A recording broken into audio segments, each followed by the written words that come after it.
اگر کوئی یہودی ہمارے آقا کے اوپر کیچڑ اچھالتا، ہم حضرت موسیٰ پر کیچڑ نہیں اچھال سکتے، ہم ختم ہو جائیں گے، ہمارا ایمان ختم ہو جائے گا، ہم مظلوم ہیں۔ اگر کوئی بدھسٹ کیچڑ اچھالتا ہے، رام کا ماننے والا کیچڑ اچھالتا ہے ہمارے آقا پر، ہم نہیں کیچڑ اچھالیں گے۔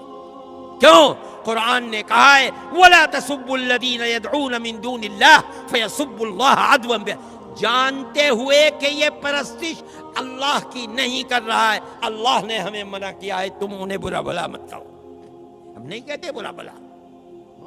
آپ نے دیکھا ہوگا رام کو ہم نہیں برا، ہمارے سر اور آنکھوں پر ہم ان کا احترام کرتے ہیں، ہم مہاتما بدھ کا احترام کرتے ہیں۔ رہ گئی یہ بات کہ ان کی تعلیمات کے اندر شرک و کفر ہے۔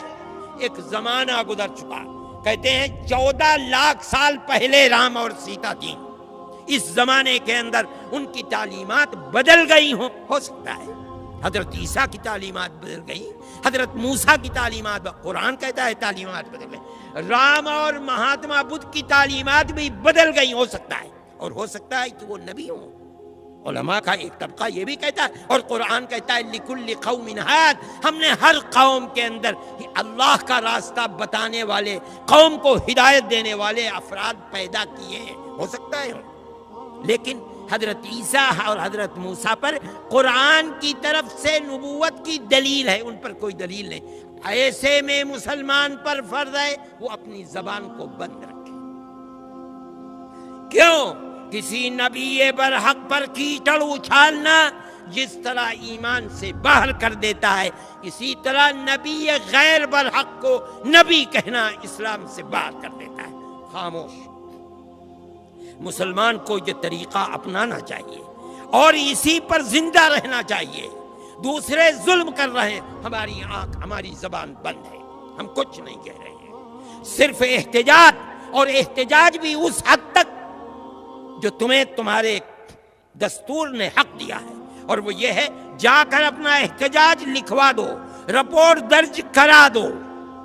اگر نہیں بس چلتا آگے بڑھ کر کے کورٹ میں پہنچ جاؤ، مقدمہ دائر کر دو، یہاں تک تمہارا حق ہے۔ اس سے زائد بڑھو گے تو ملک کے اندر امن و امان قائم نہیں رہے گا، اکثریت کا بھی نقصان ہوگا، اقلیت کا بھی نقصان ہوگا۔ دیکھو ابھی تمہارے برابر میں ہانسروڈ کے اندر ہو گیا، ہندوؤں کا بھی قتل ہو گیا، مسلمانوں کا بھی قتل ہو گیا، دکانیں بھی جل گئیں، بات کچھ بھی نہیں تھی۔ میرے بھائی، جمعیت علماء کبھی جذبات سے نہیں کھیلتی، ہم نہیں کھیلیں گے۔